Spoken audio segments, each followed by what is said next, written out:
There's this concept of quiet quitting where people are coming to work and they're just doing the minimum, doing their hours, doing their job, not volunteering or raising their hands or going, and that's it. And it raises the question, is that bad? You know? And I'm a great believer that it's all about expectation management, you know? Like I get asked about Amazon a lot. Like, do I disagree with how Amazon is run? And my answer is always the same, which is they never lied. They didn't tell you it's a magical place to work where it's all kumbaya and we all we all hang out with unicorns every day. It's really amazing. They're very open about it, that it's very, very aggressive and very rough and very competitive. And even the people who love it only last 2 years because they burn out. And so because they don't lie, you know what you're going to get if you go work there. And if you like that kind of culture, then go work there. If you don't like that kind of culture, then don't work there. But don't take the job and then say, I didn't know, because you did. Like Apple, people say, well, Steve Jobs used to drive his people really hard. But you ask the people who loved working there, they will tell you, yes, it was hard and there was a lot of pressure, but I did the best work of my life. And I'm glad I worked there because I never would have been able to work to that standard if I didn't work at Apple back in the day, right? So the important thing is that companies are honest about the kinds of cultures that they have, right? It's the lying. It's the, look how everything's kumbaya. And look, no culture is perfect. Even good ones have problems and even bad ones have advantages, right? But I think it's about managing expectations. And I think it's okay for somebody to say of themselves, look, I'm not a careerist. I am okay with the fact that I will never be an owner or a senior manager. I want to be paid fairly. I want to do decent work. But I want work to fit neatly in my life and not overwhelm it. And I'm going to look for a job where that is possible. And I don't think we're at the point where we have total honesty on both sides yet. I hope we can get to the point, because there's still stigma. Because the older generations like you and me are looking at, if somebody were to say to us, I only want to work 40 hours, I'm willing to push my boundaries occasionally, but really this is just we would be like, well, you're not working here. So, so it hasn't normalized yet. Yeah. But I think it's just a question of being honest with oneself. And you're allowed to change your mind as well. Like I've decided I do want to be a little harder driving, and I do have more ambition than I thought, or less. But I think it's just about honesty. And this point of view is as true in personal relationships as it is in our professional relationships. So I had a conversation with somebody recently that I found absolutely fascinating. And she is polyamorous.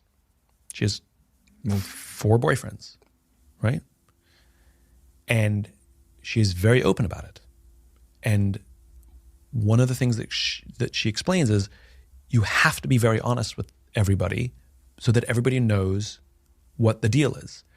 I think what a lot of people do is they're dating somebody, it's new, it's casual, and they're dating somebody else that's new and casual, but they don't tell them about each other. So they both think that they're more special than they are, or they both are driving towards something that may or may not be true because, you're dating 2 or 3 people and you're going to wait and see which one works out.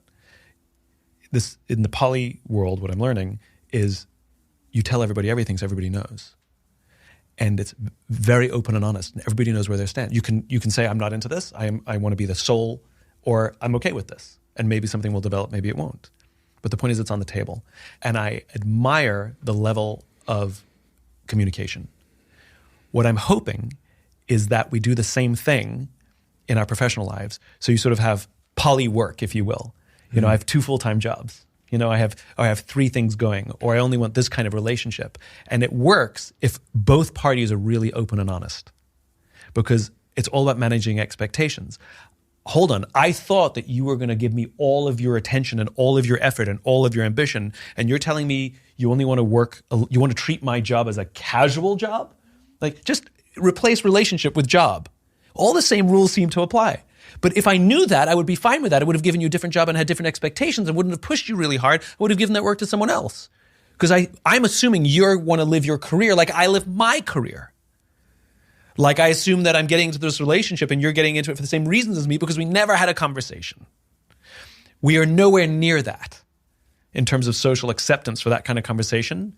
But I aspire for that somebody sits down and says, a part of your CV and part of your interview says, what kind of work-life balance do you aspire for, and how do you view work, even if you change your mind? Then if expectations are managed, then what's the problem? You've answered one of the actual number one questions I wanted to ask you about today, because when I read your book, The Infinite Game, one of the big things it changed in my life was, I remember I was on a plane, I read the book, started writing some stuff, came back to our office in the UK, and I did a big presentation to all my teams about how we create a sustainable company.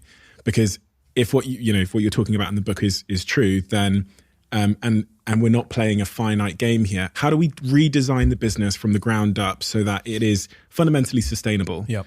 I came up with this thing called WWW, Work, Welfare, and World, which is the 3 reasons why we exist. We made 2020 goals, so this was in 2019, 20 goals before 2020 for each of these areas. And I'm thinking about it again a lot now, which is like, if I was to design my business in a way where my team members would stay working here forever, how would I go about that? You've just answered it by saying the point about honesty, expectations. So sitting them down and saying, what do you want from your life? Because I've never asked that. Yeah. As you quite rightly identified, I'm presuming they want what I want. Exactly. So honest, I wrote it here as a question to ask you. How do I get my employees to stay forever? Okay, so why Not should like a dictator. That sounds awful. But I understand that. But why should, it's you want to create a place in which if people want to stay, it'll be an enjoyable place that they can make a career and grow within the organization, right? Like, and for some people who don't have aspirations for leadership, that they can come and do good work every day and sort of get fair raises on a regular basis, so that they would, with cost of living adjustments, et cetera, that they want to stay there, even if it's a middle level. Like, not everybody aspires to like be a hard driving, owner, And I think it's about making it a conversation. We never treated work like a conversation, We treated it like a speech. This is how it's going to be. And I think so. One of the good things that's coming out of COVID and young people is they're asking questions about, why does work have to be that way? And employers are rebelling against it because it doesn't fit the way we grew up and doesn't fit our understanding of relationships, And it's just a conversation. That's all it is. And by being honest up front, then you can say, I don't think this is going to be a good fit for us. I don't think you'll enjoy working here. And so if I employ you, knowing what I know now, we will both get frustrated. And I will either ask you to leave, or you will just tell me you're going to leave. That's how this will end, because of misaligned expectations. And so I think being honest about what you want and who you are and what your ambitions are, even if they change in the middle, you can knock on the door and say, I've changed my mind. I think I want to stay here forever. I told you I didn't, but I really love it here. And I know this from the military. Some people join the military because it's a steady job in a bad economy, or because the military will pay for you to get a college education, and they didn't have the money to get it without it. So they join the military. And then when there, they fall in love with it. They never came in for service. They discovered the service and the brotherhood and the sisterhood and decided to stay, And some people might have come in for the service and realized this isn't for me. So work should be the same. But I think there needs to be honest conversation about, and like I said, I've had debates even with my partners, my work partners, when they say, well, if we're paying them a full salary and giving them benefits, they shouldn't have another job. And my question is, why not? As long as our work product doesn't suffer as a result. Like if they're phoning it in, missing all the meetings, then yes, absolutely, right? Like we're paying for certain expectation of performance, but not necessarily of when they get it done. And so why shouldn't they have 2 jobs? But I think, again, there has to be honesty, which is we have an expectation that of X, and if somebody says, I don't want to meet that expectation because I want to have 2 jobs, then you can adjust for salary that way. You can be like, all right, then how about we pay you less and you can have all the freedom you want? And again, it's a conversation. We don't make these things conversations. We make them one-way. And by the way, that's from the employee to the employer too. I demand X. Somebody asked me recently, how do I want to ask my boss for a raise. How do I do it? And I said, the problem, the way most people ask for a raise is like, I want a 20% raise.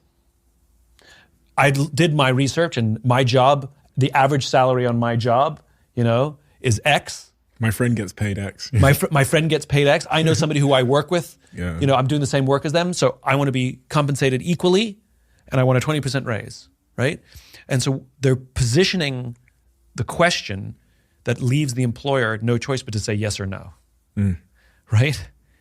And even if it's, I can help you get that, but this is how it's going to be. Like, you're going to have certain targets. It still comes across as a no, right? Because the request was binary, right?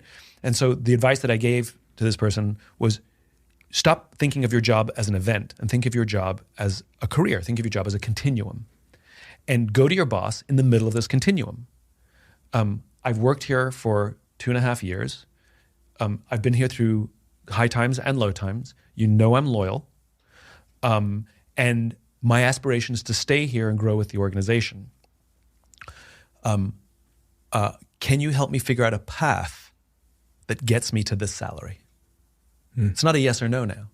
Now it's like, absolutely I can. I can give it to you today. Yeah. No path necessary. Nice. Or, absolutely I can. We're going to set some target goals that I want you to hit.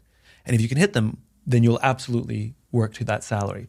But again, it's allowing for conversation, and it's allowing somebody to recognize that you view your own career with the organization as a continuum, that I've been here and I want to continue to be here. So can you invest in me? Can you take a bet on me rather than meet my demands?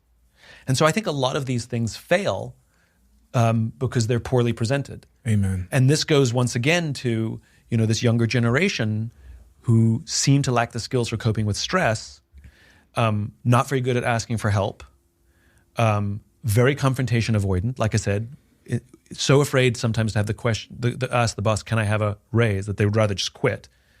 And it's often with an email that says, you don't appreciate me, you don't pay me enough. I was like, what? You just had to ask me, I would have given you a raise, And I think part of it is also that, when somebody is anxious about something, they do poorly present. They do make things binary because there's fear or anxiety or stress or fear of rejection. What if my boss says no, right? Can I handle that? Like all of these things that come into these very sort of binary aggressive things.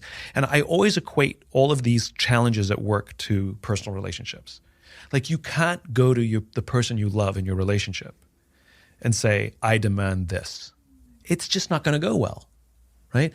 But you present a situation, you say, I want us to move through this, and how do we work through this together? And I think that's how these difficult work conversations need to happen. A work relationship is a relationship like any other relationship.